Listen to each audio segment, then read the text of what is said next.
యెహోషువ అనేటటువంటి భక్తుడు, రైట్? యెహోషువ గురించి నేను కొన్ని పలుకులు చెప్తాను వినండి. 13 రాజ్యాల పైన విజయాన్ని సాధించిన గొప్ప వీరుడు జాషువా. Unbeaten victories. 13 రాజ్యాల పైన విజయాన్ని సాధించాడు. 110 సంవత్సరాలు బ్రతికాడు. సృష్టిని శాసించాడు. మీలో ఎంతమందికి తెలుసు? యెహోషువ దేవుడితో మాట్లాడలేదు, డైరెక్ట్గా సృష్టితో మాట్లాడాడు. సూర్యుడా గిబియోన్లో ఆగిపోయి. యెహోషువ ఆయన వృద్ధాప్యంలో చేసిన one of the beautiful message. ఆయన 110 సంవత్సరాలు బ్రతికాడు. ఆయన చనిపోతున్నప్పుడు చేసిన చివరి ప్రసంగం ఇదే. ఇక్కడ మీకు చివరి ప్రసంగం ఇదే అంటే మీరు వెళ్ళిపోతారంగా మళ్ళా పెట్టారు. ఇది మీకు లాస్ట్ మెసేజ్. జాషువా ఆయన వృద్ధాప్యంలో ఇంచుమించు 110 సంవత్సరాల దగ్గరికి వచ్చేసాడు. పండు ముసలితనంలో ఇశ్రాయేలు గోత్రాల్లో ఉన్న పెద్దలందరినీ, గోత్రం అంటే తెలుసు కదా, ఏంటి చెప్పండి, తెలుసా? 200 గోత్రం అంటే కుటుంబం. 12 గోత్రాలంటే 12 కుటుంబం. రూబేను గోత్రం, షిమ్యోను, అప్పుడప్పుడన్నా మీరు బైబిల్ చదవాలి, లేవి గోత్రం, యోదా గోత్రం కదా. ఈ 12 గోత్రాలు ఉన్న పెద్దలు అందరినీ ఓ పర్వతం మీద పిలిచాడు. వాళ్ళతో పిలిచి ఏమంటున్నాడంటే, మీకు అమ్మోనీయుల దేవత కావాలా, యెహోవా కావాలా, నేడే మీరు కోరుకోండి. హల్లెలూయా. నేడే మీరు కోరుకోండి అంటే దాని అర్థం ఏంటో తెలుసా? అందులో ఏ బలవంతం లేదు. కోరుకోండి అంటే బలవంతం ఉన్నట్ట. ఇదే చేయండి అంటే ఫోర్స్, బలవంతం. కోరుకోండి అంటే మీ ఇష్టం. మీకు అమ్మోనీయుల దేవత కావాలా, యెహోవా కావాలా, నేడే మీరు కోరుకోండి. అయితే నేను నా నిర్ణయం చెప్తున్నాను, నేనే కాదు నా తరాలు యెహోవానే సేవిస్తాను. హల్లెలూయా. మీలో ఎంతమంది నమ్ముతున్నారు? ఈరోజు చాలా మంది ఇలా చెప్తున్నారు, బలవంతంగా మార్చేస్తారు. ఇక్కడ లేదు కానీ మన ఇండియాలో చాలా ఎక్కువైపోయింది ఈ మాట. బలవంతంగా లాగేస్తున్నారండి, బలవంతంగా మార్చేస్తున్నారండి, మ్యానిపులేట్ చేస్తున్నారండి అని చాలా మంది చెప్తున్నారు. విచిత్రం ఏంటంటే అసలు బైబిల్లో దేవుడే ఎవరిని బలవంతం చేయలేదు. కోరుకోండి అని యెహోషువ ఈ మాట తన ప్రజలతో చెప్తున్నాడు. ఏం కావాలో మీరే నిర్ణయం తీసుకోండి. ఈ సాయంత్రకాల సమయం నేను మీతో ఇలా చెప్పాలనుకుంటున్నాను, మన నిర్ణయాలు మన జీవితాన్ని తిరగరాస్తాయి. ఎంతమంది నమ్ముతారు ఈ మాట? హల్లెలూయా. మన జీవితం ఎక్కడ లేదు, ఎక్కడ లేదు. కొంతమంది అంటారు ఎక్కడ రాసుంటారు బ్రదర్, కొంతమంది అంటారు ఇక్కడ ఉంటుంది మన జీవితం కదా. ఈ సాయంత్రం చెప్తున్నా, మన జీవితం ఇక్కడ రాసలేదు, ఇక్కడ అంతకంటే లేదు. మనం తీసుకునే నిర్ణయాల్లోనే ఉంది. దేవుడు మనకి స్వేచ్ఛనిచ్చాడు. మీలో ఎంతమందికి తెలుసు మీ మధ్యన ఇరుకు మార్గం ఉంది, మీ మధ్యన విశాల మార్గం ఉంది, ఎటువైపు నడవాలో మీ ఇష్టం అన్నాడు దేవుడు. ఆ రోజు మోషేతో ప్రభు చెప్పిన మాట, మోషే అన్నాడు, నేడు మీ మధ్యన దీవెన ఉంది, నేడు మీ మధ్యన శాపం ఉంది, ఏది పట్టుకోవాలో మీ ఇష్టం. బైబిల్ చెప్తుంది ఆత్మ ఫలాలు ఉన్నాయి, శరీర కార్యాలు ఉన్నాయి, ఏది జరిగించాలో మీ ఇష్టం. అందుకే పౌలు అన్నాడు, సిలువను గూర్చిన వార్త నశించుచున్న వారికి వెర్రితనము, రక్షించబడుతున్న వారికి దేవుని శక్తి. హల్లెలూయా. సో ఈ సాయంత్రకాల సమయం నేను ఏం చెప్పాలనుకుంటున్నానంటే, మన నిర్ణయాలు మన జీవితాన్ని తిరగరాస్తాయి. జాషువా మాట్లాడుతున్నాడు, make right decision right here and right now. ఇప్పుడే ఇక్కడే ఒక నిర్ణయం తీసుకో. నీకు అమ్మోనీయుల దేవత కావాలా, యెహోవా కావాలా? విచిత్రం ఏంటంటే ఈ ప్రసంగం ఈయన అమ్మోనీయులకి, ఫిలిష్తీయులకి, యోబు ఏమంటారు, ఐగుప్తీయులకి చేయట్లే. మీరు కొంచెం అర్థం చేసుకోవాలి. ఈ వాక్యం ఎవరు చెప్తున్నాడు? ఎగ్జాక్ట్లీ ఇశ్రాయేలుకి చెప్తున్నాడు. అంటే తన ప్రజలతో మాట్లాడుతున్నాడు. ఎందుకంటే వాళ్ళలో చాలా మంది దేవుని ప్రజలుగా ఉన్నారు కానీ దేవునితో లేరు. నిన్న సాయంత్రం ఎప్పుడో చెప్పాను నేను, పెర్ఫ్యూమ్, నిన్న రాత్రి అనుకుంటా, పెర్ఫ్యూమ్ బాటిల్లో పెర్ఫ్యూమ్ లేకపోయినా స్మెల్ వస్తుంది కదా. స్మెల్ ఉంటుంది కానీ అది దేనికి యూజ్ అవుతుంది. దేవునితో ఉండడం వేరు, లేదంటే దేవుని ప్రజలుగా ఉన్నామని చెప్పుకోవడం వేరు. ఇక్కడ జాషువా మాట్లాడుతున్న మాట దేవుని ప్రజలతో చెప్తున్నాడు, మీరు దేవుని ప్రజలుగా ఉన్నారు కానీ ఆయనతో లేరు. సో మేక్ యువర్ డెసిషన్ అంటూ ఆయన అంటున్నాడు. మరి నా నిర్ణయం ఏంటి తెలుసునా? నేనే కాదు నా తర నా ఇంటి వారంటే ఏంటి? తర తరాలు కూడా యెహోవానే సేవిస్తాం. That's my decision. ఈ సాయంకాలం సమయంలో నేను మిమ్మల్ని అడగాలనుకుంటున్నాను, మన నిర్ణయాలు మన జీవితాన్ని తిరగరాస్తాయి. మీరు ఎంతమంది నమ్ముతున్నారు నిర్ణయం అనేది ఒక విత్తనము లాంటిది? అనండి, విత్తనం తెలుసా? మీరు ఎంతమంది నమ్ముతున్నారు ఏది విత్తుతామో? ఇప్పుడు మిమ్మల్ని మాట్లాడుతాను, చెప్పండి. మామిడికాయలు సీజన్ ఇప్పుడు మనకి అక్కడ మే, మార్చి. ఇక్కడ మామిడికాయలు ఎప్పుడు వస్తాయి? సేమ్ సీజన్ అండి. దుబాయ్లో పంటవాసం మామిడికాయలు రావా? ఈ చెరుకు రసాలు, బంగినపల్లి అక్కడి నుంచే తెచ్చుకోవాలి. అయితే మీరు ఇండియా ఇప్పుడు ఒక మామిడి టెంక, నేను మ్యాంగో ఫేవరెట్. సో ఇప్పుడు ఒక మామిడికాయ తిని ఆ మామిడి టెంక ఉంటుంది కదా, దాన్ని పాతిపెట్టి దేవా లేని వాటిని ఉన్న వాటిగా పలుకువాడ నజరేయుడైన యేసు నామములో యాపిల్ చెట్టు వచ్చును గాక. వస్తుందా? వీళ్ళు ఎవరని చెప్పాలి. అప్పుడు మీరు నన్ను వచ్చి అదేంటి పాస్టర్ లేని వాటిని ఉన్న వాటిగా పలుకు దేవుడు కదా, ఆయన ఇవ్వలేడా అంటే దేవుడు అంటాడు నోర్మై. ఎందుకు దేవుడు ఇవ్వలేడా? ఇవ్వగలడు. మరి ఎందుకు ఇవ్వడంటే దేవుడు నీకు నాకు జ్ఞానం ఇచ్చాడు. పిచ్చోడా పిచ్చిదానా, నేను నీకు ఎందుకు జ్ఞానం ఇచ్చానంటే మామిడి టెంక పాతి పెడితే మామిడి చెట్టు ఏమవుతుంది? యాపిల్ చెట్టు రాదు. ఒకవేళ మామిడి టెంక పాతి పెట్టి యాపిల్ చెట్టు నువ్వు రావాలని ప్రార్థన చేస్తున్నావు అంటే అది నీ అజ్ఞానం. వీళ్ళు ఎంతమంది నమ్ముతున్నారు దేవుడు మనకి జ్ఞానం ఇచ్చాడని? జ్ఞానం లేదా? బరాబర్ దేవుడు మనందరికి జ్ఞానం ఇచ్చాడు కదా. అసలు మీకు ఎక్కువ ఉంటుంది జ్ఞానం కదా. ఇప్పుడు ఉదాహరణకు ఒక ఐఫోన్ ఉంది సార్. ఐఫోన్ ఒక కుక్క పిల్లకి ఇస్తే ఏం చేస్తుంది? నాకు ఇష్టం లేదు. అదే ఐఫోన్ ఇక్కడ ఉన్న యూత్ లేదా మనకిస్తే అసలు ఐఫోన్ కనిపెట్టినోడికి తెలియదు అన్న, అన్ని బయటికి తీస్తాం. ఎందుకని? దేవుడు మనకి ఏమి ఇచ్చాడు? జ్ఞానం ఇచ్చాడు. ఎందుకు మేము లక్షల రూపాయలు పెట్టి లైవ్ ఎత్తుంటే అన్నాళ్ళు ఒక ఐఫోన్ తో లైవ్ ఇచ్చేస్తున్నారు ఇక్కడ. ఇందాక ఆయన చూస్తే మతిపోతుంది. ఇలా సింగర్ కీబోర్డ్ లోకి వెళ్ళి ఇలా తిప్పి అలా తిప్పి ఆయన ఎక్కడ పడిపోతున్నాడు అస్సలు మామూలు లేదు. ఇలా పెట్టి ఇలా లేపుతున్నాను. ఈ మాత్రం దానికి మేము 3 లక్షల కెమెరాలు కొనాలి. దేవుడు మనకి ఏమి ఇచ్చాడు? జ్ఞానం ఇచ్చాడు. దేవుడు నీకెందుకు జ్ఞానం ఇచ్చాడనే ప్రశ్నకి నేను ఇచ్చే జవాబు సరి అయిన ఎంపికలు చేసుకోవాలి. దేవుడు నీకు ఇచ్చిన జ్ఞానం ఎందుకురా అంటే నువ్వు సరి అయిన నిర్ణయములు తీసుకోవాలి. అందుకే చెప్పాను, నిర్ణయం అనేది ఒక విత్తనము లాంటిది. మామిడి టెంక పాతి పెడితే మామిడి చెట్టు వస్తుందని మీకు ఎంత క్లారిటీ ఉందో, మనం ఏ నిర్ణయాలు తీసుకుంటామో దానికి తగిన జవాబులు మన జీవితంలో వస్తాయి. మీలో ఎంతమంది ఈ మాట నమ్ముతారు? కొన్నిసార్లు మన నిర్ణయాలు తప్పు అని ఎవరు చెప్పినా మనం ఒప్పుకోం. మరి మన నిర్ణయాలు తప్పని మనకి ఎప్పుడు తెలుస్తుంది? ఎవరు చెప్పగలరా? మన నిర్ణయాలు తప్పు అని మనకి ఎప్పుడు తెలుస్తుంది అంటే ప్రపంచం అంతా నిలబడే you did wrong but we won't accept. కానీ ఎప్పుడు మన నిర్ణయాలు తప్పు అని మనం ఒప్పుకుంటామంటే, మీకు బాగా గుర్తుపెట్టుకోండి, మన నిర్ణయాలు తప్పు అని మనకి ఎప్పుడు తెలుస్తుంది అంటే మనలో పశ్చాత్తాపం స్టార్ట్ అవుతుంది. When repent start. ఎప్పుడైనా మనలో ఒక పశ్చాత్తాపం వస్తుందంటే ఖచ్చితంగా మనం నమ్మాలి, ఓహో మన నిర్ణయాలు ఏమైనా తప్పే. సరే సింపుల్ ఎగ్జాంపుల్ చెప్తాను. సో యవనస్తురాలికి చెప్పాం, ఆమెను పెళ్లి చేసుకోకని. ఆమె నీకేం తెలుసు అండి, మా కళ్ళతో చూడండి అన్నారు. అప్పుడు ఆ ఊరోళ్ళందరూ చెప్పారంట, అలాగంటాడు ఇలాగంటే వద్దాయా అన్నారు. కానీ ఆ చెల్లి అంటుంది, మీకేం తెలుసు, నేను ఆడిని మార్చుకుంటాను. సో మొత్తానికి ఆడిని ఇచ్చి పెళ్లి చేసాం. కరెక్ట్గా మ్యారేజ్ అయిన ఆఫ్టర్ 2 months కూడా అక్కర్లేదు, 1 month ఈజ్ ఎనఫ్. ఆడి పెట్టే టార్చర్కి తంతుంటే, ఆడి పెట్టే నరకానికి అప్పుడు వెంటనే ఆ చెల్లి ఏమంటుందంటే, ఆడిని అనవసరంగా చేసుకున్నాడు.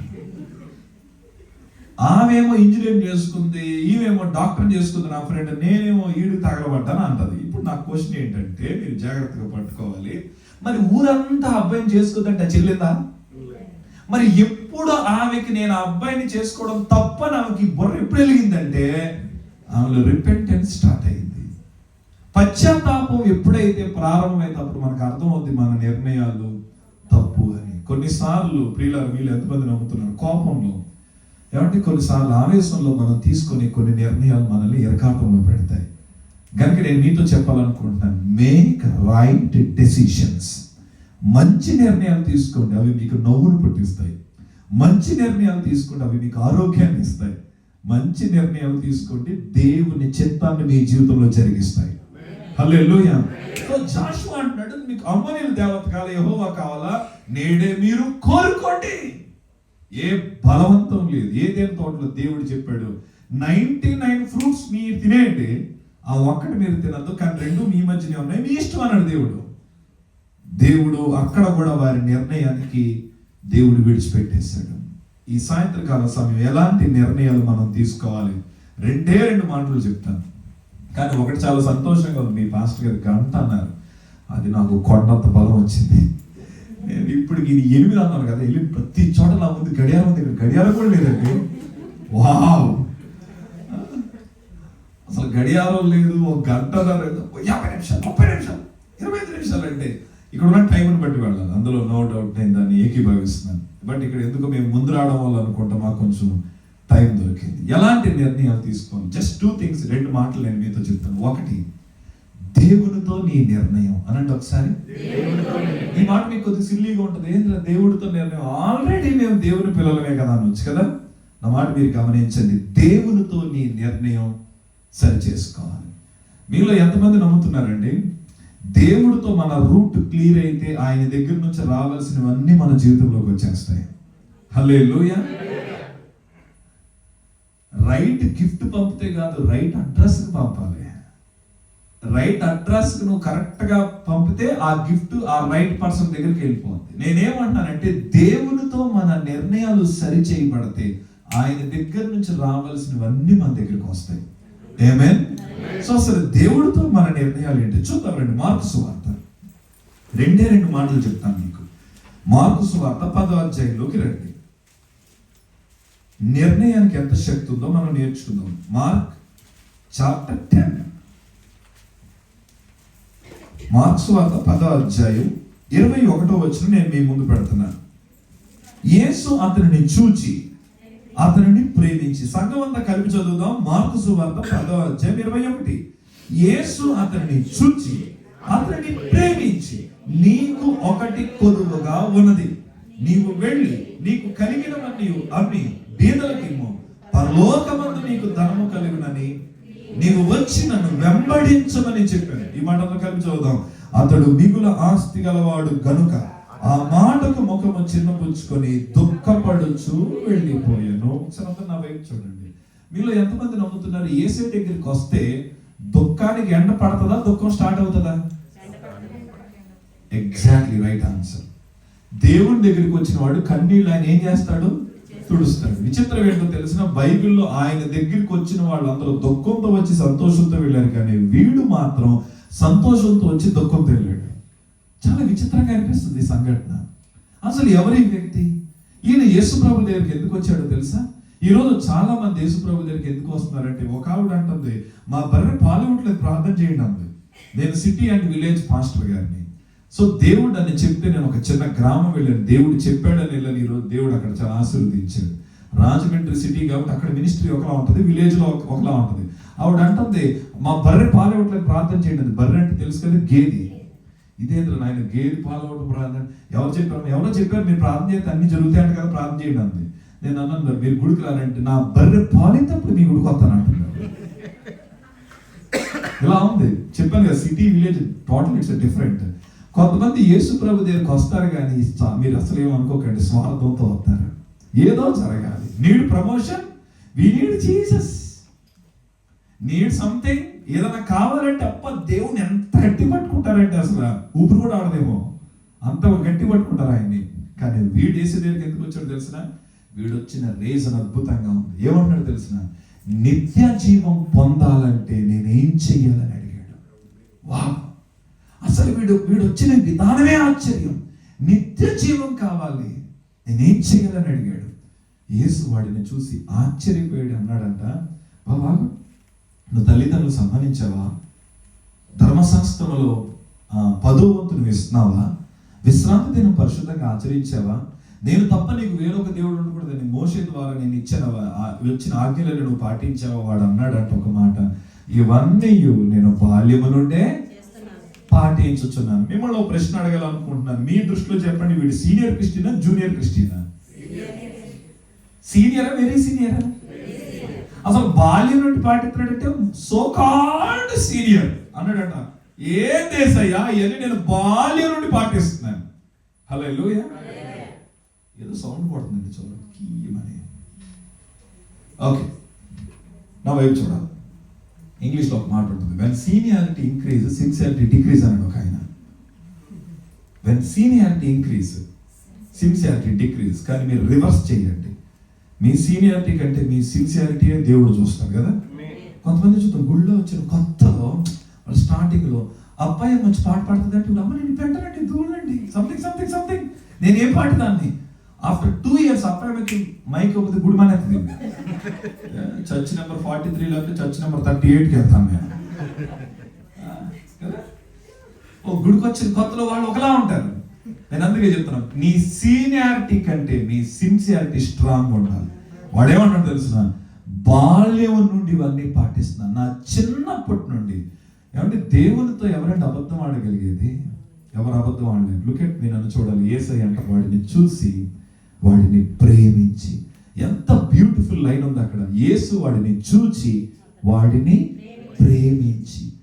ఇంకో ప్రశ్న, యేసయ్య నన్ను ప్రేమిస్తాడని ఎంతమంది నమ్ముతున్నారు ఇక్కడ? హల్లెలూయా. అసలు ఈ క్వశ్చన్కి నేనైతే చాలా గట్టిగా ఆన్సర్ చెప్తాను, అవును యేసయ్య నన్ను ప్రేమిస్తున్నాడు. మీరు నమ్ముతున్నారు యేసయ్య ప్రేమిస్తాడని? ఆయన ప్రేమిస్తాడని దానికి రుజువు ఏంటి? మీరు చాలా రుజువులు చెప్తారు ఇప్పుడు. అన్న సిలువలో ఆయన నా కోసం మరణించాడు అన్న, దట్ వాస్ ఎవిడెన్స్. ఆయన నన్ను ప్రేమిస్తాడు, ఆయన నన్ను ప్రేమిస్తాడు కాబట్టి మేము దుబాయ్ వచ్చాం. ఆయన ప్రేమిస్తాడు కాబట్టి ఒకప్పుడు ముక్కు పుడక లేని మాకు ఇప్పుడు 7 వారాల నగలు వచ్చినాయి. ఆయన ప్రేమిస్తాడు కాబట్టి మేము దుబాయ్లో కారు కొన్నాం. ఆయన ప్రేమిస్తున్నాడు కానీ ఇవన్నీ వచ్చినాయి. నేను ఒప్పుకుంటున్నాను. కానీ ఆయన నిన్ను ప్రేమిస్తున్నాడు అంటే నేను మరొక ఎవిడెన్స్ మీకు చూపిస్తాను. ఆయన చేత నువ్వు నిజంగా ప్రేమించబడితే ఆయన చేత నువ్వు సరి చేయబడతావు. యేసు వాడిని ప్రేమించేవాడు తెలిసిన, నీకు ఒకటి కొదువుగా ఉన్నది. అప్పటి వరకు వాడు కొదువు ఎవరో చెప్పలే, గ్రేట్ అన్నారు. కానీ యేసయ్య అన్నాడు, నీకు ఒకటి కొదువుగా ఉంది. నీవు మిక్కిలి ఆస్తి గలవాడు గనుక నీ ఆస్తిని పేదలకు ఇచ్చి ఫాలో మీ, నువ్వు నన్ను వెంబడించు.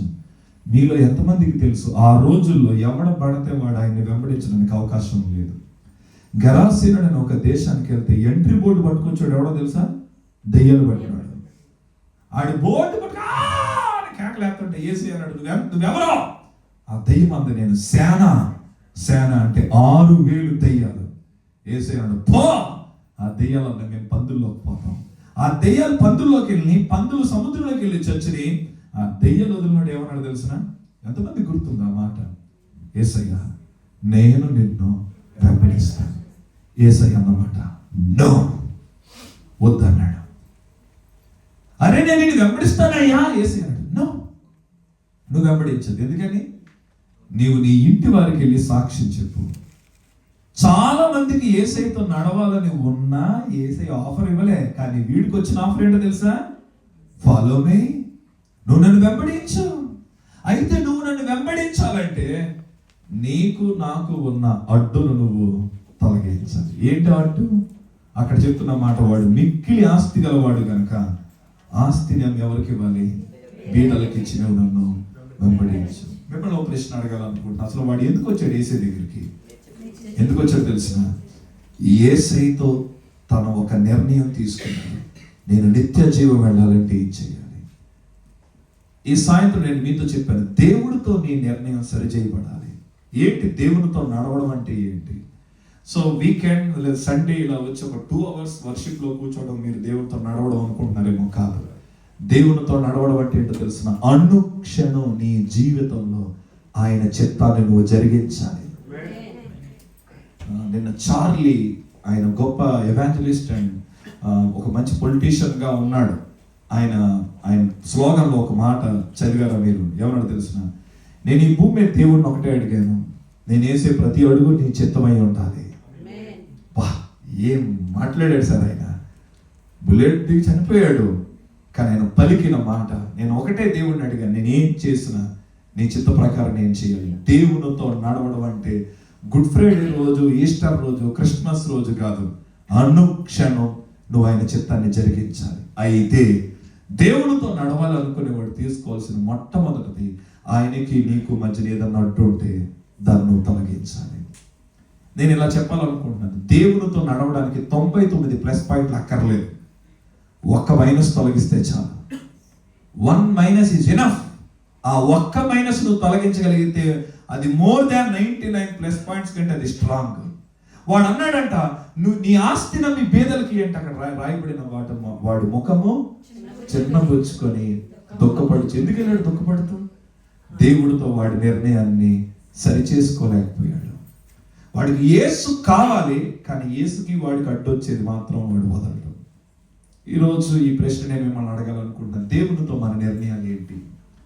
దేవునికి నీకు అడ్డొచ్చి ఏమైనా ఉన్నాయా? ఒకవేళ అలా ఉన్నాయని నీకు అనిపిస్తే ప్లీజ్ మై ఫ్రెండ్, ఆ విషయంలో మీరు రాజీ పడకండి, దాన్ని పక్కన పెట్టండి. మేబీ దేవునికి నీకు మధ్యన కొన్నిసార్లు కొంతమంది వ్యక్తులు అడ్డు రావచ్చు.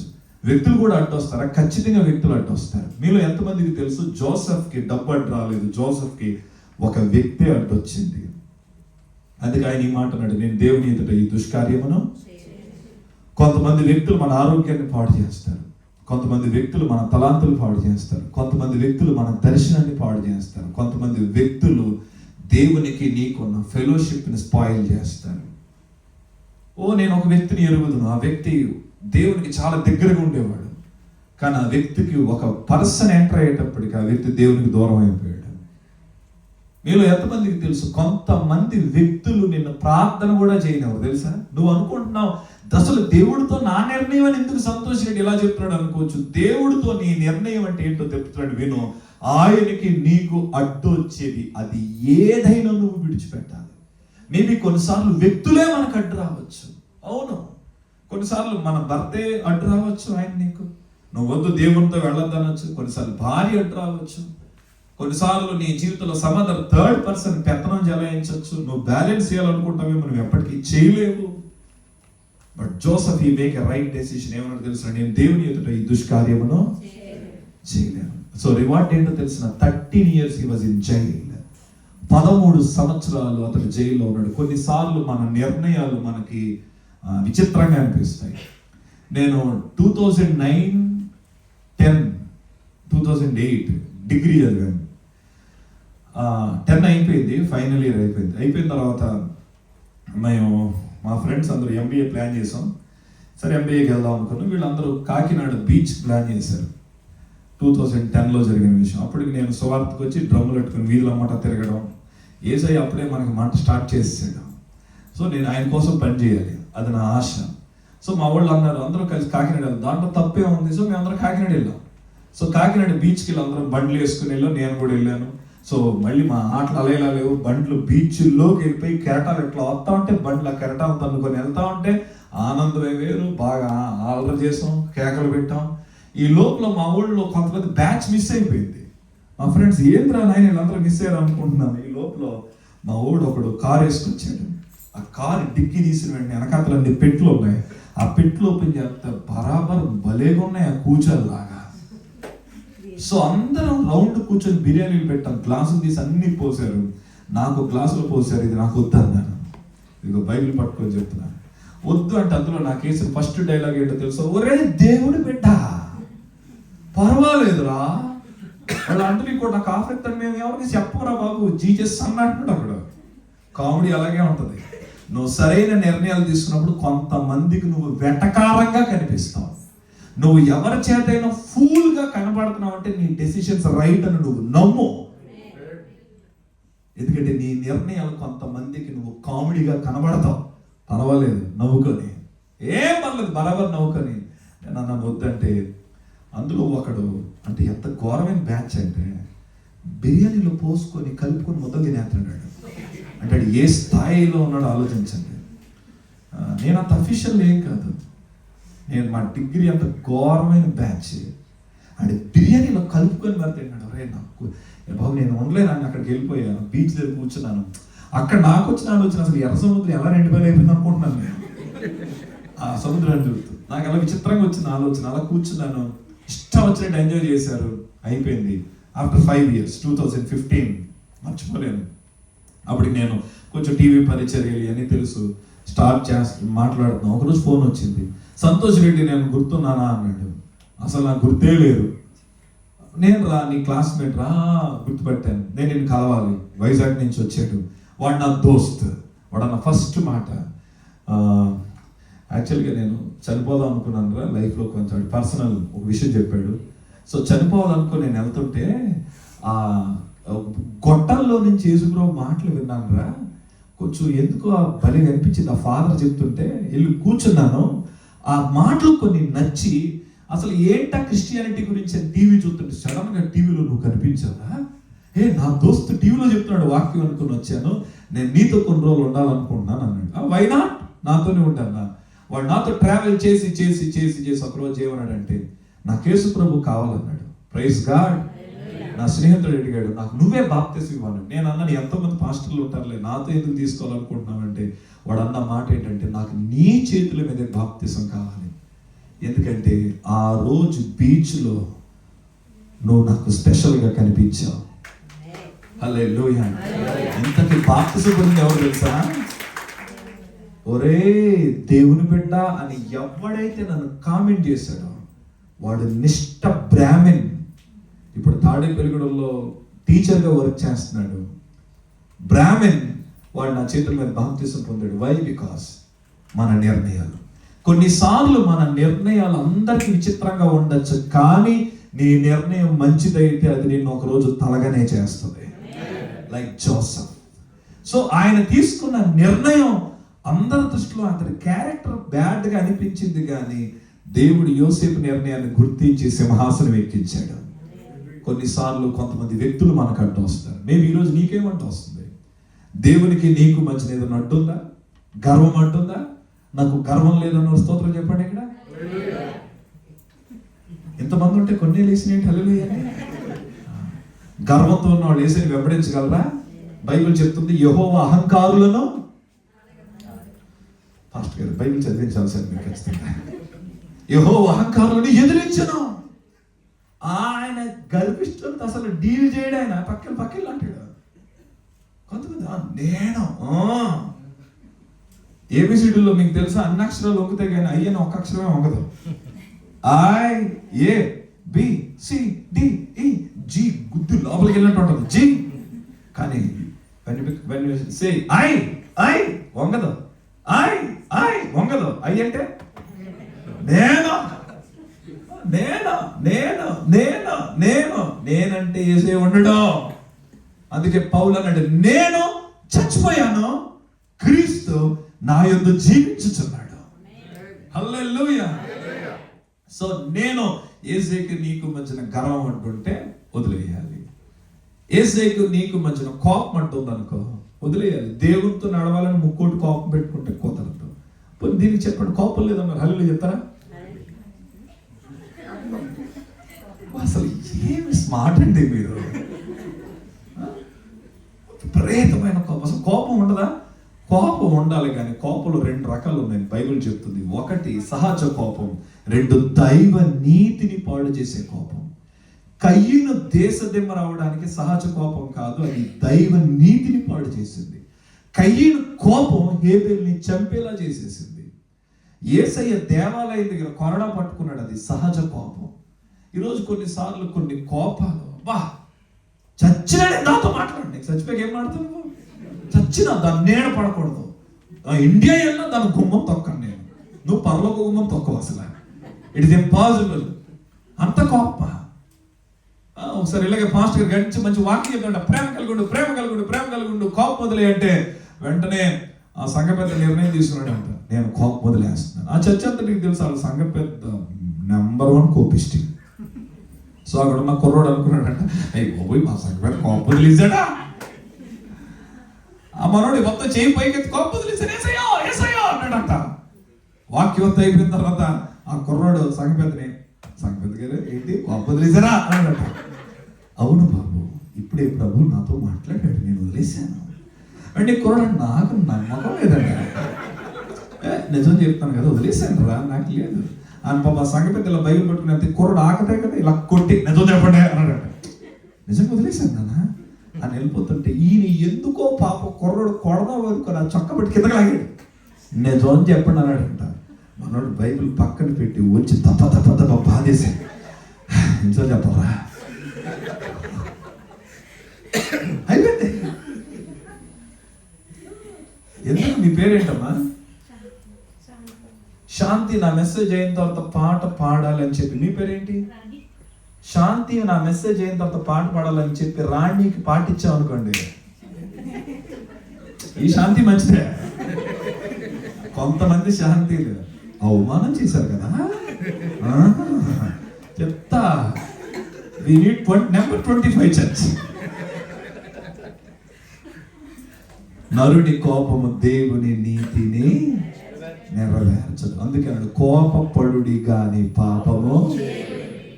దేవునికి నీకు మధ్యన కోపం అంటూ వస్తే విడిచిపెట్టు, గర్వం అంటూ వస్తే విడిచిపెట్టు, ఆచారములు అంటూ వస్తే విడిచిపెట్టండి. దేశం మారావు, లోక ఆచారాలు మారావా? యేసు రక్తం చేయం రోజులు పాటిస్తావు. నా కొడుకు పుట్టినప్పుడు ఒక ఆవిడ అంటుంది, బాబుకి ఎన్నో నెలలు అంటుంది, 3వ నెల అమ్మా. అయితే అమ్మగారిని 5 కానీ 7 కానీ గుమ్మం దాటిచ్చేద్దాం. ఎంత ధైర్యం వీడికి!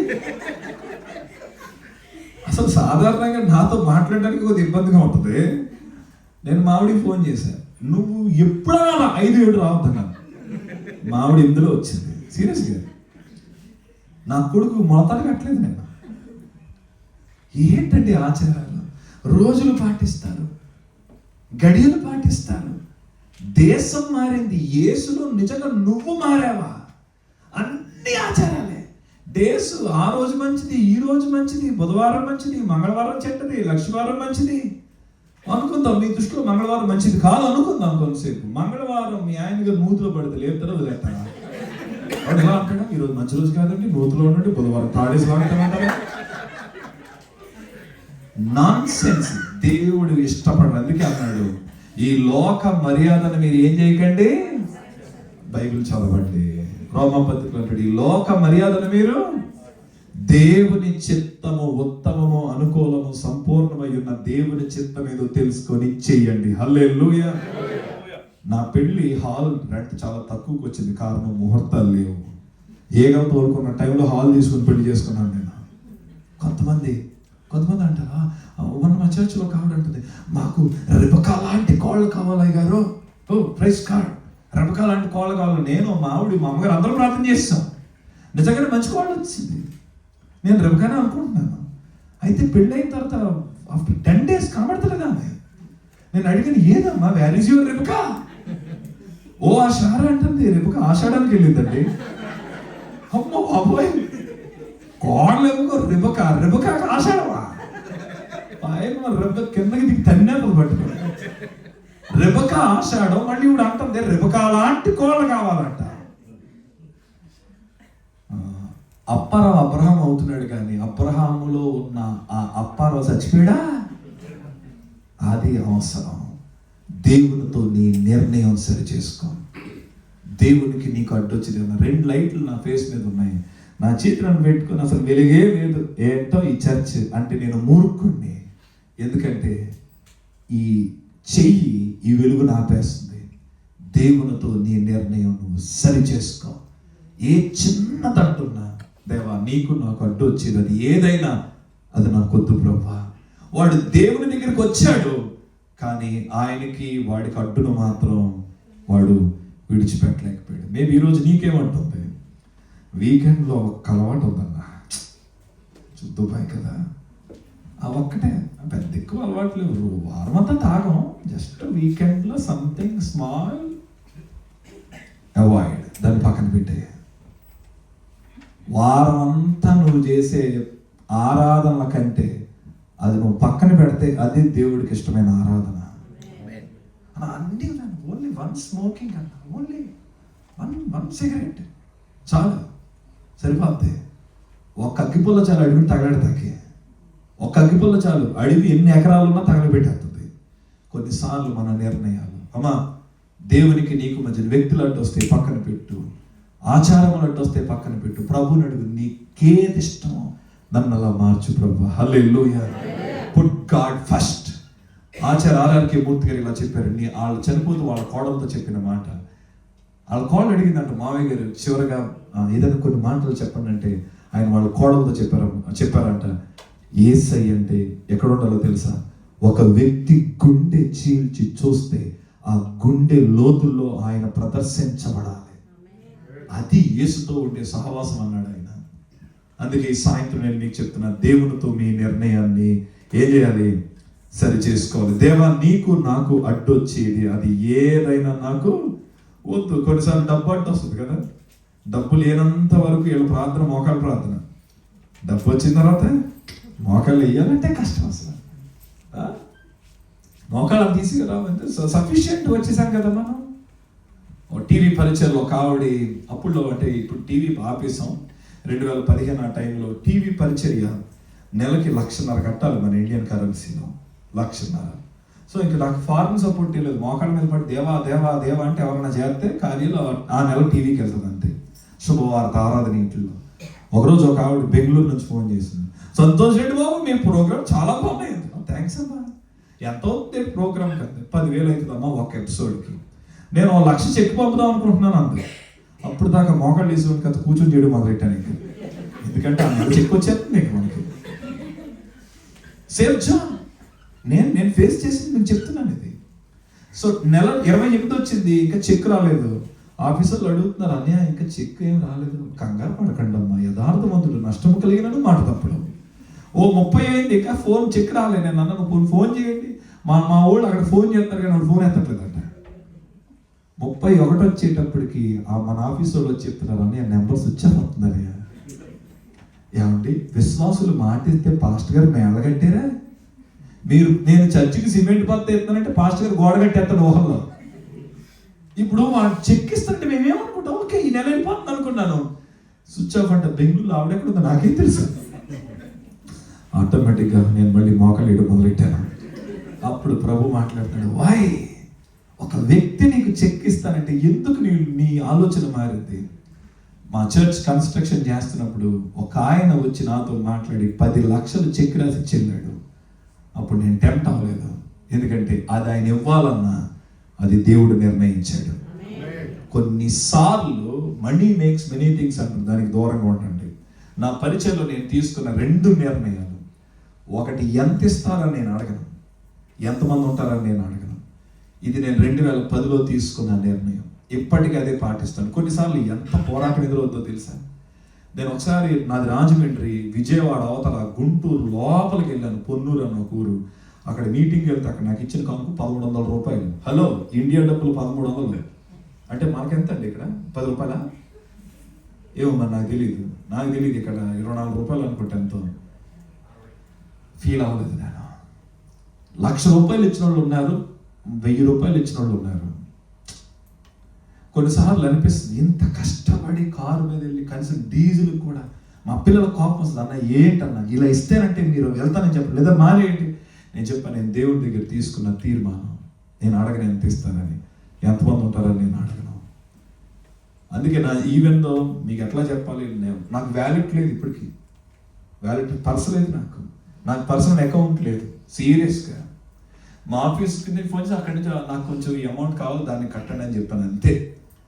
నేను నా జోబులో డబ్బులు బయటకు తీసుకొని ఇక్కడికి వస్తున్నప్పుడు కొన్ని ఇండియా డబ్బులు 500 పెట్టుకుని వచ్చాను, అవి కూడా మారవు ఇక్కడ. దానికి దూరంగా ఉంటాయి. అలాంటి పోరాటాలు లేవు, బోల్డ్ అన్ని పోరాటాలు ఉన్నాయి. కానీ నేను అనుకున్నాను, నేను దాంతో డీల్ చేయకూడదు, నాకు దాంతో డీల్ ఉండకూడదు. చాలా పోరాటాలు ఉన్నాయి. మేము ఇలా సంతోషం రిచ్, అయ్యా నిజమే, నేను యేసులో రిచ్. ఈ భౌతికంగా కొన్ని పోరాటాలు ఉండొచ్చు, కానీ నేను దానికి టెంప్ట్ అవ్వలేదు. No falls preaching. విశ్వాసిని మభ్యపెట్టి డబ్బులు సంపాదించడం చాలా ఈజీ ఈ రోజుల్లో. కానీ నాకు తెలుసు, నన్ను పిలిచిన వాడి దగ్గర నేను నమ్మకంగా ఉండాలి. ఒకవేళ నష్టం జరిగినా పర్వాలేదు, దేవునితో ఈ రాత్రి మీ నిర్ణయాలు సరి చేసుకోండి. దేవా, నేను ప్రార్థన చేయలేకపోతుంది, ఇదిగో నాకు ఇది అడ్డు ఉంది, ఏదైతే నాకు అడ్డు ఉందో నేను దాన్ని తీసి పక్కన పెడుతున్నాను. హల్లెలూయా. 2వ మాట, పరిస్థితుల్లో మీ నిర్ణయాన్ని సరి చేసుకోండి. హల్లెలూయా. కొన్ని పరిస్థితుల్లో మన నిర్ణయాలు సరిగ్గా ఉండాలి. ఈ మాట చదివి మనం ప్రార్థన చేద్దామా? దానియేలు గ్రంథం, ఏ టైం అయిపోయింది? ఓకే, దానియేలు 3:17. దానియేలు 3:17 ఈ మాట చదివి మనం ప్రార్థన చేద్దాం. అందులో రండి, దానియేలులోనికి రండి ఒకసారి. 3:17 చదువుదామా? 3:10 మేము సేవించుచున్న దేవుడు మండుచున్న మేడిమి గల అగ్నిగుండంలో నుండి మమ్మల్ని తప్పించి రక్షించుటకు సమర్థుడు, మరియు నీ వర్షము పడకుండా ఆయన మమ్మల్ని రక్షించును. ఒకవేళ రక్షించకపోయినను రాజా, నీ దేవతలను మేము పూజింపమని నీవు నిలబెట్టిన బంగారు ప్రతిమకు నమస్కారం చేయమని తెలుసుకొనుము. హల్లెలూయా. జస్ట్ 5 minutes నా వైపు చూడండి చాలు. బబులోను దేశంలో 3 ఉన్నారు, షడ్రక్, మేషక్, అబేద్నెగో. వాళ్ళు ఉదయం లెగిస్తే ప్రార్థన చేస్తారు, మధ్యాహ్నం ప్రార్థన చేస్తారు, సాయంత్రం ప్రార్థన చేస్తారు. అయితే ఒక్కసారిగా బబులోన్లో ఒక రూల్ వచ్చింది. ఆ రూల్ ఏంటంటే, అది ప్రస్తుతం ఇండియాలో స్టార్ట్ అయింది. అక్కడ వచ్చిన రూల్ ఏంటంటే, ఏ దేవుడు లేడు, ఎవడైనా సరే ఈ బంగారు ప్రతిమకు మాత్రమే మొక్కాలి. ఒకవేళ ఎవడైనా ఈ ప్రతిమ కాకుండా దేవుడు ఇంకేదో కబుర్లు చెప్పారా, వాడిని తీసుకెళ్ళి అగ్నిలో వేసేస్తాం. ఇది రూల్ పాస్ అయిపోయింది, ముద్ర పడిపోయింది, ఆమోదజ్ఞం అయిపోయింది. ఆ దేశంలో 3 యవనస్తులు స్ట్రాంగ్గా ఉన్నారు. అలాంటి శాసనం వచ్చిందని తెలిసిన వాళ్ళు యెరూషలేము తట్టు తిరిగి ప్రార్థనలు చేస్తున్నారంట. నా ప్రశ్న ఏంటంటే, ఎందుకు షడ్రక్, మేషక్, అబేద్నెగోలకి ఎందుకు పరిస్థితులు కఠినంగా మారినాయి? ఏమైనా వ్యభిచారం చేశారా? దొంగతనం చేశారా? ఏం పాపం చేశారు? ఏం పాపం చేయలే, పరిస్థితులు కఠినంగా మారినాయి. కానీ మాకు బాగా నచ్చిన మాట ఏంటో తెలిసిన, రాజు ముందు నిలబడ్డారంట. రాజు అన్నాడంట, దూకుతావా మొక్కుతావా? వాళ్ళు అన్నారంట, మేము సేవించుచున్న దేవుడు జీవం గల దేవుడు. రాజా విను విను విను విను, మేము దూకేస్తాం. కాలి బూడిదైపోయిన ఆయనే మాకు దేవుడు, బ్రతికి బట్ట కట్టిన ఆయనే మాకు దేవుడు. మా పరిస్థితులను బట్టి మేము నిర్ణయాలు మార్చాం. వాళ్ళు తీసుకున్న నిర్ణయం అగ్నిని కూడా వారికి స్వర్గంగా మార్చింది. అందుకే 3 దూకాక రాజు అంట, అరే రే భూతద్దలు పట్టరా అని పెడితే దూకినోడు అరవట్లేదంట, ఆరాధన చేస్తున్నారంట. సరిగ్గా చూస్తే ఆ రాజు 4వ వాడు దేవతల రూపంలో ఉన్నాడు రా, ఆయన బయటికి రమ్మనంటారా అంటే, ఆ 3 బయటకు వచ్చాక దెయ్యాలేమో అనుకుని రాజు ఇలా తలగెంటుకు లాగాడంట, కాలిపోలేదంట. అప్పుడు ఆ రాజు అన్నాడంట, hello hello hello, for kind information I change my decision. Shadrach, Meshach, అబేద్నెగోల యొక్క దేవుడు ప్రపంచానికి పూజారుడని చెప్పాడు. వాళ్ళ పరిస్థితుల్లో వారు తీసుకున్న నిర్ణయం. నేను వాళ్ళ మాట అడుగుతున్నాను, అన్నీ ఇస్తేనే దేవుడా, ఇవ్వపోయిన దేవుడా? నిజమే. ఈ నెల శాలరీ అయిపోతే చెప్తారు ఈ మాట. స్ట్రాంగ్ ఉండండి, నిజం చెప్తానండి, స్ట్రాంగ్ ఉండండి. పరిస్థితులు కఠినంగా మారినప్పుడు మీ నిర్ణయాలు మార్చకండి. నేను ఇలా చెప్తాను, షుగర్ తెస్తే దేవుడు కాదు, నా బాడీలో డయాబెటిక్ ఉన్న ఆయన నాకు దేవుడే. అప్పు తీరుస్తే ఆయన నా దేవుడు కాదు, అప్పు తీరడం ఆలస్యమైనా ఆయన నాకు దేవుడే. మేబీ బిడ్డల విషయంలో ఆలస్యమైనా ఆయన నాకు దేవుడే. ఇది మీరు నమ్మండి. అది ఇస్తే నేను దేవుడికి ఇది ఇస్తాను, ఆఫర్లు పెట్టకండి. ఆయన ఏది ఇచ్చినా ఏది ఇవ్వకపోయినా ఆయన నాకు దేవుడే. హల్లెలూయా. నేను ఇలా చెప్తాను, కఠిన పరిస్థితుల్లో నీ నిర్ణయాలు సరైనవైతే ఆయన ఖచ్చితంగా పరిస్థితుల్లో నీ పక్షంలో నిలబడతాడు. అందుకే వాళ్ళ ఆవిడతో ఈ మాట అన్నాడు, ఎందుకే మూర్ఖురాలులాగా నువ్వు మాట్లాడుతున్నావు, యెహోవా ఇచ్చిన యెహోవా తీసుకున్నాడు. ఆ మాటకు మించిన మాట ఇంకోటి చెప్తాను వినండి. దేవుడి దగ్గర నుంచి మేలు ఒకటేనా, దేవుని దగ్గర నుంచి కీడు మనం పొందలేమా? నాకు తెలిసి ఈ ప్రపంచంలో నెంబర్ 1 బిజినెస్ మ్యాన్ ఎవడన్నాడంటే అది యోబు గారే. అలాంటి బిజినెస్ మ్యాన్ బిజినెస్లు అన్నీ పోయాక ఏమన్నాడు తెలిసిన, ఇన్ని వ్యాపారాలు ఇచ్చిన దేవుడు వ్యాపారాలు తీసేస్తే పోనే. అందుకని 42వ అధ్యాయం ఇలా రాయబడి ఉంది, యోబును దేవుడు 2 ఆశీర్వదించాడు. డబల్ బ్లెస్సింగ్ వచ్చింది యోబుకి. మీ పరిస్థితులను చూసి దిగులు పడకండి. ఇక్కడ ఎవరైనా కఠిన పరిస్థితుల్లో ఉన్నారేమో, అగ్ని లాంటి పరిస్థితులు. బ్రదర్, ఒకప్పుడు మేమే అందరికి అప్పులు ఇచ్చేప్పుడు మేమే అప్పులు తీసుకుంటాం బ్రదర్. Don't worry brother. ఎందుకు బ్రదర్ నా హెల్త్ ఇలా అయింది? Don't worry. పౌలు అంటాడు, పరలోక ప్రత్యక్షతలు చూశాడంట. పరలోకంలో ఏముందో చూశాడంట 12వ అధ్యాయంలో. ఆ కింద ఏమన్నా తెలిసిన, ఇన్ని ప్రత్యక్షతలు ఇచ్చిన నాకెందుకయ్యా ఈ ముళ్ళు పెట్టావు? ముమ్మారా ముళ్ళు తీయమని ప్రార్థన చేశాడంట. స్వస్థత వరాలు ఉన్న దైవజనులు కూడా ముళ్ళులు ఉంటాయి. మీకు తెలియక దైవజనులు దేవుళ్ళుగా మార్చేసుకుంటున్నారు. పౌలు ఆయన వాక్యం చెప్తుంటే దెయ్యాలు పోయినాయి, కానీ ఆయన ప్రార్థన చేస్తున్నాడు, నాకు ఈ ముళ్ళు ఎందుకు పెట్టావయ్యా? దేవుడు అన్న మాట ఏంటో తెలిసిన పౌలు, నువ్వు ముళ్ళును చూసి దిగులు పడుతున్నావేమో, ముళ్ళుకు మించినది నేను నీకు ఒకటి ఇవ్వబోతున్నాను. My grace with you. నా కృప నీతో ఉంటది, నా కృప నీకు చాలు. బా, సో అప్పుడు పౌలుకి అర్థమైంది, నా ముళ్ళుకు మించినది ఆయన కృప, ఆ కృప నాకుండగా నాకు చాలు. అందుకని పరిస్థితులను చూసి ఎప్పుడు మీరు దిగులు పడకండి. కొన్ని పరిస్థితులు కఠినంగా ఉంటాయి, కొన్నిసార్లు ఉంటాయి. మా జీవితంలో పరిస్థితులు చాలా కఠినంగా ఉన్నాయి. నేను కొంతవరకు మీకు సాక్ష్యం చెప్పాను. కొన్ని కఠిన పరిస్థితులు మేము ఎదుర్కొన్నాం, బట్ మా నిర్ణయాన్ని నేను మార్చలేదు. నాకు అన్నీ ఇస్తే మా నాన్న అవ్వడు, ఏమి ఇవ్వకపోయినా మా నాన్న నన్ను కన్నాడు. నా దేవుడు ఇస్తేనే దేవుడు కాదు, ఆయన నా కొరకు రక్తం కార్చిన విమోచకుడు. ఆయన నా దేవుడు. ఒకటి ఆలస్యం చేసినా, ఒకటి దూరం చేసినా, ఏది ఆయన చిత్తం లేకుండా జరగదు. హల్లెలూయా, హల్లెలూయా. సో మీ పరిస్థితులను చూసి మీ నిర్ణయాలు మార్చొద్దు, దేవునితో మీ నిర్ణయాలు మార్చొద్దు. మీ నిర్ణయాలు సరి చేసుకోండి. ఒకవేళ ఈరోజు ఎవరైనా ఇలా అంటారు, మంచి కానుక విత్తండి మీకు మంచి ఫలం ఇస్తారని చెప్తారు. ఈ సాయంత్రం నేను మీతో ఇలా చెప్పాలనుకుంటున్నాను, ఒక నిర్ణయాన్ని విత్తండి, ఆ ఫలము మీ తరతరాలు కోస్తారు. మా నాయన మా పక్క ఒడియా బ్రాహ్మణ్, మా తాతేమో రెట్లు, మా ముత్తాత రాజమండ్రికి ఫస్ట్ మున్సిపల్ చైర్మన్ ఆయన సొక్క అప్పలస్వామి రెడ్డి, ఆయన పెద్ద కొడుకు కృష్ణారెడ్డి, ఆయనకి మా నాయనమ్మకి పెళ్ళయింది. ఈవిడేమో ఒడియా బ్రాహ్మణ్. ఈవిడ యేసు ప్రభుని తెలుసుకుంది మా నాయనమ్మ. ఫస్ట్ చేసిన పని ఏంటంటే మా నాయనమ్మని మా తాతని వెలివేసేశారు, బయటికి ఎంటేశారు. అప్పుడు ఆవిడ ప్రార్థన చేసిందంట, దేవా వెలివేయబడిన నన్ను ప్రభా నువ్వు దర్శించి నా పిల్లలను అనాథులుగా చేయొద్దని. ఆ ముసలావిడు తీసుకున్న నిర్ణయం దేవుడు ఎలా మార్చాడంటే మా కుటుంబంలో 3 తరాలు సేవకులుగా మారిపోయారు. 3 generations. ఇంకా చెప్పాలంటే భారతదేశంలో కొంతమంది మంచి మంచి సేవకులు మా బంధువులే. మొత్తం సేవకులు తరంగా మార్చేశాడు మా ఫ్యామిలీని. ఒక్క ముసలావిడ తీసుకున్న నిర్ణయం. ఒకవేళ మీరు నా మెసేజ్ మీరు సిల్లీగా తీసుకుంటున్నారేమో, బీ సీరియస్. నీ నిర్ణయానికి చాలా పవర్ ఉంది, నిర్ణయానికి శక్తి ఉంది. Make right decision. ఓ మంచి నిర్ణయం తీసుకో. ఏంటా నిర్ణయం? 1, దేవుడితో నీ నిర్ణయం సరి చేసుకో. 2, పరిస్థితుల్లో నీ నిర్ణయాన్ని సరి చేసుకో. నువ్వు మంచి నిర్ణయాన్ని తీసుకుంటే మంచి ప్రతిఫలాన్ని పొందుతావు. యేసు నామములో మీరు తీసుకునే నిర్ణయాలు మీకు నవ్వును పుట్టించును గాక, ఆరోగ్యం ఇచ్చును గాక, ముయ్యబడిన ద్వారాలు తెరుచును గాక, గుడ్ న్యూస్లు వినిపించును గాక. హల్లెలూయా. నమ్మితే ప్రార్థన చేద్దామా? ప్రార్థన ఎలా చేస్తారు? మోకలేసి will pray. Thank you Jesus. ఒక చిన్న ప్రార్థన చేసి ముగించుకుందాం అండి. దేవా, ఏది నీకు నాకు అడ్డు ఉండకూడదయ్యా. Thank you Jesus. ప్రార్థన చేద్దాం. మంచి నిర్ణయాలు తీసుకుందాం. దేవుడు మనకి జ్ఞానం ఇచ్చాడు. దేవా, నేను మంచి నిర్ణయాలు తీసుకోవాలయ్యా. దేవునికి నీకు అడ్డు వచ్చేది అది ఏదైనా విడిచిపెట్టే, నీకు నాకు అడ్డు వచ్చేది అది ఏది నాకు వద్దైనా. పరిస్థితుల్లో మంచి నిర్ణయం తీసుకుంటాం.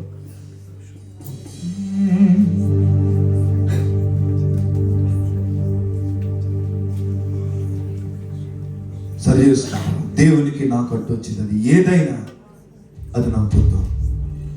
ఓ మంచి నిర్ణయం తీసుకో. ఇప్పటిదాకా నువ్వు తీసుకున్న నిర్ణయాలు సరిగ్గా లేదేమో, కానీ ఈ రోజు ఈ రాత్రి నువ్వు తీసుకునే నిర్ణయం నీ జీవితాన్ని తిరగరాస్తుంది. హల్లెలూయా. ఇదిగో దేవా ఈ హృదయం, ఇదిగో దేవా ఈ మనసు, ఇదిగో దేవా ఈ దేహం, ఇది అగ్నితో కాల్చుమా, పరిశుద్ధ అగ్నితో కాల్చుమా. ఇదిగో దేవా ఈ హృదయం, ఇదిగో దేవా ఈ మనసు, ఇదిగో దేవా ఈ దేహం, ఇది అగ్నితో కాల్చుమా, పరిశుద్ధ అగ్నితో కాల్చుమా. ఓ నా తోటమాలి, ఇంకో ఏడాది కడుగు కావాలి. ఫలించే ఆశ నాకుంది, ఇది అగ్నితో కాల్చుమా. పరిశుద్ధ అగ్నితో కాల్చుమా. పలుకుదామా. ఇదిగో దేవా ఈ హృదయం,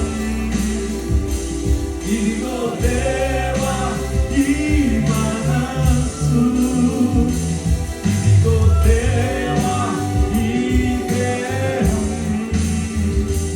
ఈ అగ్నితో కాల్చుమా. పరిశుద్ధ అగ్నితో కాల్చుమా. ఈ అగ్నితో కాల్చుమా. పరిశుద్ధ అగ్నితో కాల్చుమా. పలికి రాని తీగలున్నాయి, ఫలింప అడ్డుచున్నాయి. ఫలించే ఆశ నాకుంది, ఇది అగ్నితో కాల్చుమా. పరిశుద్ధ అగ్నితో కాల్చుమా. సంగమంతా చెప్తారా? ఇదిగో దేవా ఈ హృదయం, ఇదిగో దేవా ఈ మనస్సు, ఇదిగో దేవా ఈ దేహం, ఇది అగ్నితో కాల్చుమా. పరిశుద్ధ అగ్నితో కాల్చుమా. యేసయ్య, ఈ రాత్రి ఎందరైతే సరైన నిర్ణయాలు తీసుకోవాలని ఆశపడుతున్నారు, యేసు నామములో వీరి నిర్ణయములు నీ చేత అంగీకరించబడును కాక. వీరి నిర్ణయాలు ముయ్యబడిన ద్వారములు తెరిచేదిగా ఉండును కాక. వీరి నిర్ణయాలు తిరిగి వీరికి ఆరోగ్యమును కలుగజేయును కాక. వీరి నిర్ణయాలు ముయ్యబడిన ద్వారములు తెరిచేదిగా ఉండును కాక. నోటి నిండా నవ్వును పుట్టించేదిగా ఉండును కాక. మునుపటి అన్నట్టు చూడని నూతన వాగ్దాన ఫలములు పొందేదిగా ఉండును కాక. ఏ పరిస్థితుల్లోనైనా నిర్ణయం విషయంలో రాజీ పడని విశ్వాసము నీ బిడ్డలు కలిగి ఉందురు గాక. మనస్ఫూర్తిగా ఈ సంఘానికి శుభం పలుకుతున్నాను. ఈ వాక్యాన్ని వారి హృదయంలో ఫలభరితంగా మార్చింది. యేసు నామములో ప్రార్థన అడుగుచున్నాము తండ్రి.